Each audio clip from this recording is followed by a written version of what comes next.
सबको जय मसीह की। मैं जतिन बब्बर और आप देख रहे हैं मसीह परिवार चैनल। जैसे कि आप सब जानते हैं कि मैं इस चैनल पे प्रभु के अलग अलग दासों की वीडियोस डालता हूं, तो अगर आपको हमारा चैनल अच्छा लगता है तो आप इस चैनल को ज़्यादा से ज़्यादा सब्सक्राइब जरूर करें, ताकि आप प्रभु के वचन को सुन सके। वीडियोस को ज़्यादा से ज़्यादा शेयर करें ताकि जिन लोगों तक वचन नहीं पहुंचा उन तक भी वचन पहुंच सके। सबको जय मसीह की। एक बार मैं आपसे दोबारा कहूँगा कि इस चैनल को सब्सक्राइब जरूर करें और वीडियोस को ज़्यादा से ज़्यादा शेयर करें। जय मसीह की। स्वागत है जीवित परमेश्वर की जीवित हजूरी में। आमीन। बैठ जाओ अपने घुटनों के भार, बाइबल को उठाओ, बोलो ये उस वचन से मैं प्यार करता हूं, ये मेरे शुद्ध रहने का आधार है, मेरे चंगे रहने का आधार है। उठाओ अपने हाथों को। प्रभु यीशु मसीह के सामर्थी नाम में हम मांगते हैं। परमेश्वर ने आपको ग्रेट होने के लिए बुलाया है, इसमें कोई शक नहीं। मसीह में की गई मेहनत कभी व्यर्थ नहीं जाती। आपका चर्च आना, आपका परमेश्वर को मानना, आपका प्रेयर करना, वो आमीन बोलना व्यर्थ नहीं होगा। लोग सोचते हैं कि मैं ग्रेट कैसे बन सकता हूं, मैं तो 10वीं पास हूं। गिदोन के पास परमेश्वर का दूत आया और बोला, हे शूरवीर सूरमा, यहोवा तेरे संग है। उसने कहा, कौन, तुझे गलती लग गई शायद, तू पड़ोसी के घर जाना था, तूने मेरे घर आ गया तू, क्योंकि मेरा तो कुल सबसे छोटा है, मैं अपने कुल में सबसे छोटा हूं, हमारा गोत्र सबसे छोटा गोत्र है। तो सबसे छोटे गोत्र के सबसे छोटे कुल के सबसे छोटे इंसान के पास तू आके ये कह रहा है कि यहोवा तेरे और तू शूरवीर है। आप इस तरह अपने आप को देख सकते हैं, जिस तरह आपकी लाइफ चल रही है, जिस तरह का आपका बैकग्राउंड है, जिस तरह के घर में आप पैदा हुए हैं, लेकिन परमेश्वर आपको ऐसा देख रहा है जैसा आप कल होंगे, और वो आपको ग्रेट देख रहा है। आप वो ले सकते हैं जो परमेश्वर के दिल में है, आप वो ले सकते हैं जो परमेश्वर के हार्ट में है, आप वो ले सकते हैं जो परमेश्वर आपके विषय में सोचता है। जब मैं मेंटली अपसेट के अटैक से गुजर रहा था तो एक पास्टर ने मुझको सलाह दी थी। उसने कहा था कि शीशे के सामने खड़ा होना है और मिरर के सामने खड़े होकर, शीशे के सामने खड़े होकर रोज अपने आप से बात करनी है और अपनी लाइफ के ऊपर घोषित करना है कि तू परमेश्वर का दास है, परमेश्वर तुझे इस्तेमाल करेंगे, परमेश्वर तुझे, रोज घोषणा करनी है अपने आप को देखकर। और सुनो मेरी बात, जितने वर्ड्स उन्होंने बोलने के लिए बोले थे, उनमें से एक भी वर्ड ऐसा नहीं था जो मुझे लगता था कि मेरी लाइफ में कभी पूरा हो सकता है, कि ये तो हो ही नहीं सकता, ये तो हो ही नहीं सकता, ये तो हो ही नहीं सकता, ये भी नहीं हो सकता, ये भी नहीं हो सकता। इतना वीक और इतना लो उस समय मैं अपनी लाइफ में फील करता था, और है भी था। लेकिन परमेश्वर ने मुझे बताया कि मैं तेरे विषय में ये सोचता हूं। अब अगर तुझे वो प्रैक्टिकली लेना है तो तुझे भी वही बोलना होगा जो मैं तेरे विषय में बोलता हूं। आप ब्लेस्ड हैं, आपका फ्यूचर ब्लेस्ड है, आपके पास दुनिया की हर बेस्ट चीज होगी, आपकी लाइफ बेस्ट होगी, आपका फाइनेंस बेस्ट होगा, आपको किसी चीज की कमी नहीं होगी। यहोवा आपका चरवाहा है। आमीन। चाहिए बरकत तुम्हारी है चर्च। हालेलुया। तो जो परमेश्वर के दिल में है, आपको वो प्रैक्टिकली लेना है कि नहीं, फिर आपको अपना दिमाग और सोच और सेंस साइड पे रखनी होगी और आत्मा से चलना होगा। सोच आपको डराएगी, सिचुएशंस आपको धमकाएंगी, लेकिन आपको अपना ध्यान वर्ड के ऊपर रखना होगा। जो वचन कहता है वो ही फाइनल है। आपकी रिपोर्ट झूठ बोल सकती है, आपकी परिस्थितियां झूठ बोल सकती हैं, वचन कभी झूठ नहीं बोल सकता। उस समय मेरी सेंस यही कहती थी कि हाँ, मैं लो फील कर रहा हूं क्योंकि मेरी लाइफ में इतनी सारी बीमारियां और प्रॉब्लम्स हैं, और वो सच में हैं, तो ये झूठ तो नहीं है। लेकिन परमेश्वर का वचन कहता है उसके कोड़े खाने से तू चंगा हो चुका है। अब मुझे या तो अपने सेंस के हिसाब से चलना है, और या तो मुझे फिर परमेश्वर के वचन के हिसाब से चलना है। अब फैसला मुझे करना है कि मुझे अपनी सेंस देखनी है, जो दिमाग कहता है वो देखना है, या जो परमेश्वर का वचन कहता है वो देखना। जो कुछ परमेश्वर के दिल में है उसको नीचे उतारने का एक तरीका है। आमीन।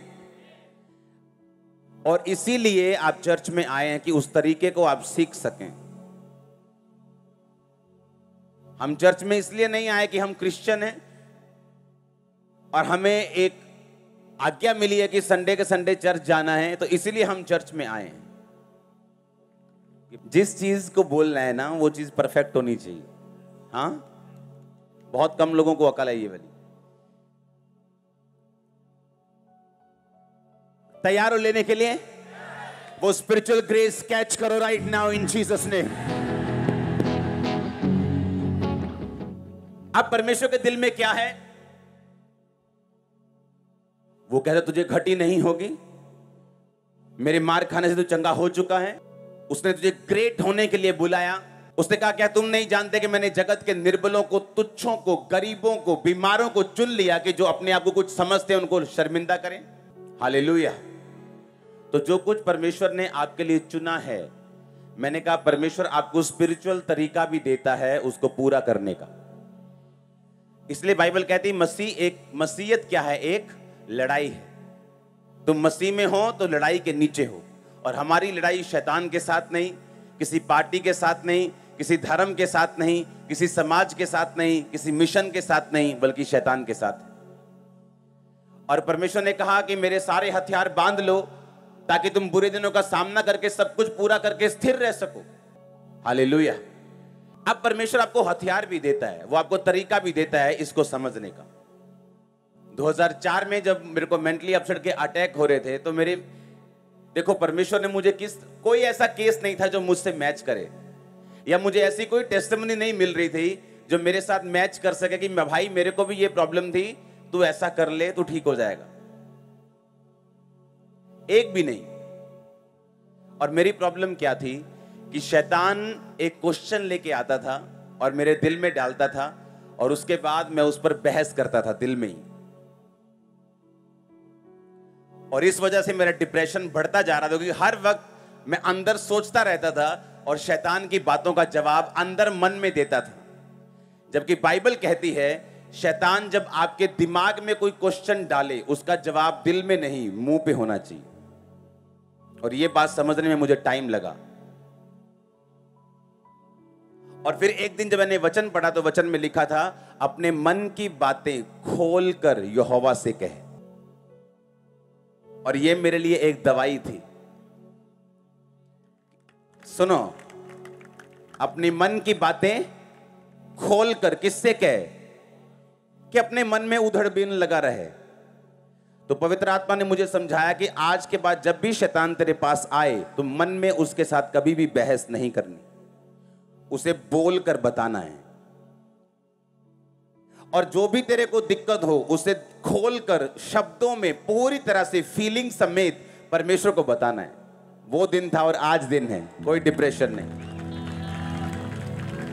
लेकिन इसे सीखने में मुझे शायद कितनी बार 40 रोजे लगे होंगे, कितनी प्रेयर लगी होगी, कितना मैंने रोया होगा, कितना सीखा होगा, कितना इंटरनेट पे ढूंढा होगा।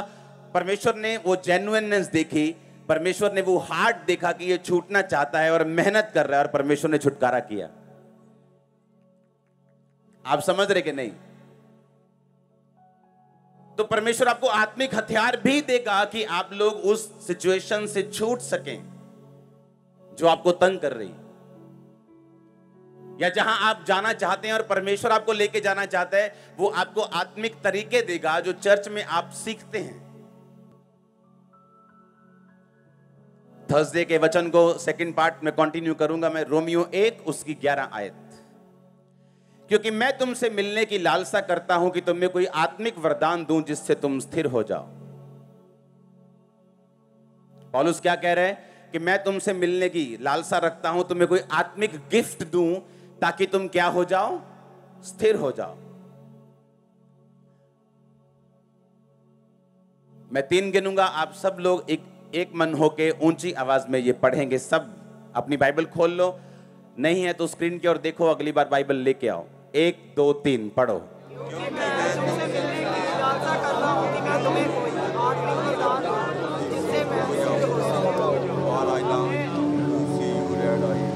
तुम क्या हो जाओ? अब जब पौलुस बात कर रहा है वो बीमार से भी बात कर रहा है, हाँ या ना? वो उससे बात कर रहा है जो गरीब है, वो उससे भी बात कर रहा है जिसका पति उसको छोड़ के जा चुका है, वो उससे भी बात कर रहा है जिसका बेटा उसकी बात नहीं सुनता, वो उससे भी बात कर रहा है जिसकी जो माँ बड़ी खराब हो चुकी बेचारी लाइफ उसकी, वो उससे भी बात कर रहा है जिसका फाइनेंस टूट चुका कर्जे में। पर वो आके ये नहीं कह रहा कि अगर तुम बीमार हो तो मैं आऊंगा, तुम्हें हील करूंगा ताकि तुम स्थिर हो जाओ, मैं तुमको फाइनेंशियली बढ़ाने का वचन दूंगा ताकि तुम स्थिर हो जाओ। उसने कहा मैं जब आऊंगा तो मैं तुम्हारी लाइफ के ऊपर गिफ्ट इंपार्ट कर दूंगा, सुनो, ताकि तुम क्या हो जाओ। गिफ्ट का मतलब है करिश्मा, इसका मतलब है रिलीजियस क्वालिफिकेशन। कहता मैं तुम्हें रिलीजियस क्वालिफाइड करूंगा, मैं तुम पर हाथ रखूंगा, मैं सामर्थ को, वरदान को तुमको दूंगा ताकि तुम क्या हो जाओ, स्थिर हो जाओ। पंजाब के बाहर बहुत सारे पास्टर्स हैं जो इस मिनिस्ट्री के सन्स एंड डॉटर्स हैं, जब वो मिलने के लिए आते हैं बोलते हैं हमारी चर्च इतनी बड़ी है, इतनी ग्रो की है, और जब लोग हमारी चर्च में आते हैं वो पूछते हैं क्या ये खंबरा की ब्रांच है? कहता हम कुछ नहीं बताते उनको, पहले उनको कुछ मालूम नहीं होता, हम उनको जानते नहीं, वो हमको नहीं जानते, लेकिन जैसे ही चर्च में एंटर करते बोलते एक खंबरा की ब्रांच है क्या? कहता सेम अनॉइंटिंग हमें फॉलो कर रही है, सेम गिफ्ट फॉलो कर रहे हैं, सेम बरकत फॉलो कर रही।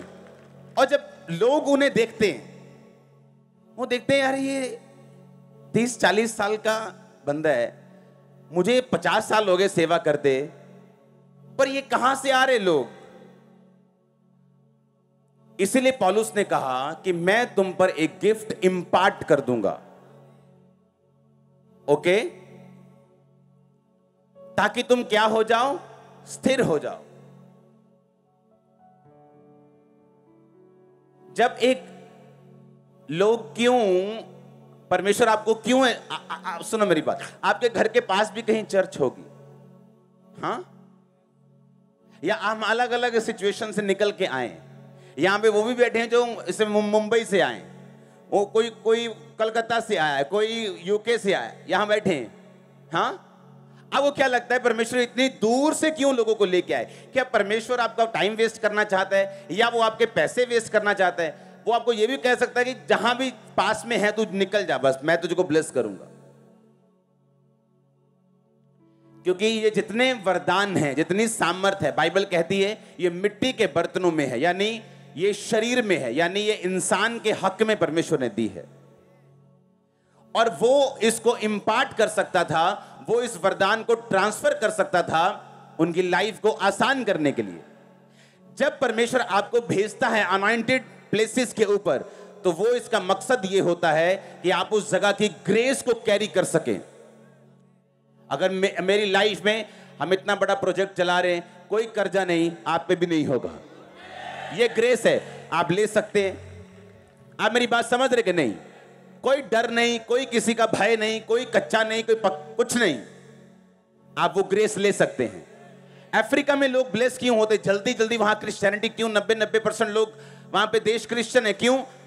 उन लोगों ने क्या किया कि जिन लोगों के पास असली मसा था, पवित्रताई थी, ब्लेसिंग थी, उन लोगों ने उनके पास गए, उनके साथ संबंध को स्थापित किया, इंपार्टेशन ली, बीजों को बोया, अपने रिलेशनशिप को कायम किया, खुद की चर्चेस बढ़ी, आगे उनके सन्स डॉटर्स ने फॉलो किया, और इस तरह से वो फैलते चले गए। आप मेरी बात समझ रहे कि नहीं? अब यहां कोई कहे पौलुस कौन है? परमेश्वर है क्या? लेकिन बाइबल कहती है जब इस्राएलियों ने परमेश्वर की दुहाई दी, हे परमेश्वर मुझे छुड़ा, तो परमेश्वर ने कहा मूसा चल भाई। किसको भेजा? इंसान को भेजा। किसको भेजा? आपका उत्तर जब परमेश्वर देता है वो आदमी के रूप में आता है।